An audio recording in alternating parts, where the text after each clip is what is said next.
kembali lagi dengan Mr. O. Kali ini, saya akan melanjutkan kasus pembunuhan yang dilakukan oleh Dr. Harold Shipman. Seperti biasa, sebelum saya lanjutkan, silahkan tekan subscribe dan lonceng notifikasinya agar tidak ketinggalan video-video kita selanjutnya. Kejahatan Harold Shipman mulai terungkap.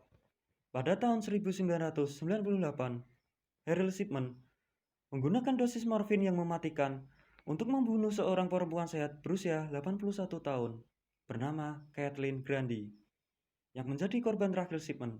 Grundy adalah mantan wali kota Hyde, Inggris dan merupakan sosok perempuan yang sangat kaya raya. Dia meninggal secara mengejutkan. Putrinya bernama Angela Watford masih tidak yakin jika ibunya meninggal. Meskipun Shipman memintanya untuk tidak melakukan autopsi.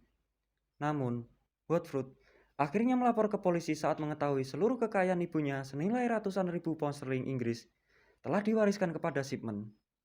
Aksi ini akhirnya terungkap.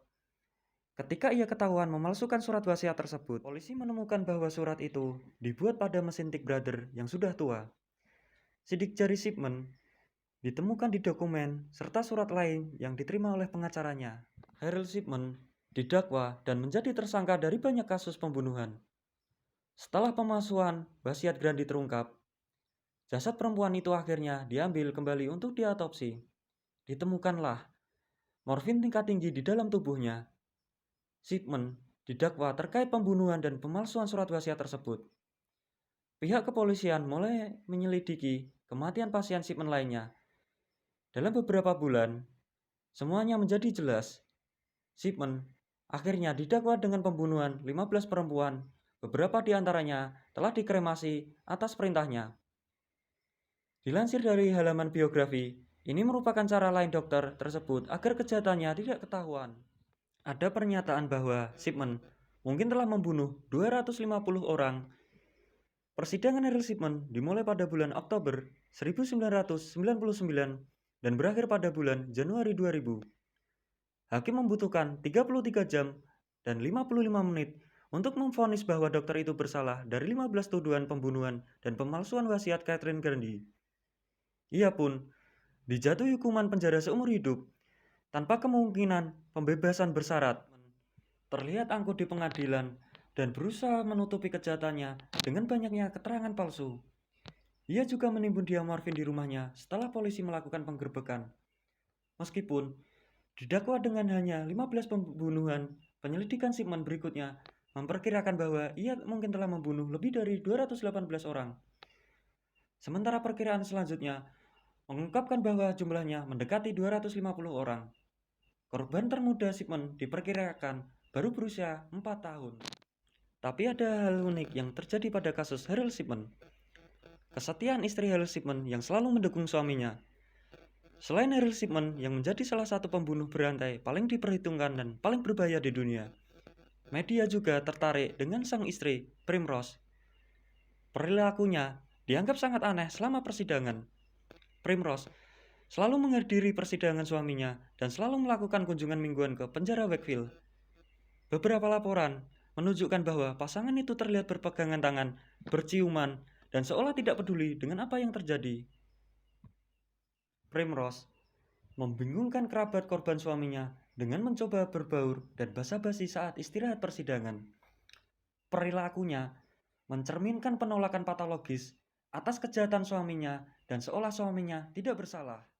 Harold Shipman sudah merencanakan bunuh diri agar istrinya mendapatkan dana pensiunan.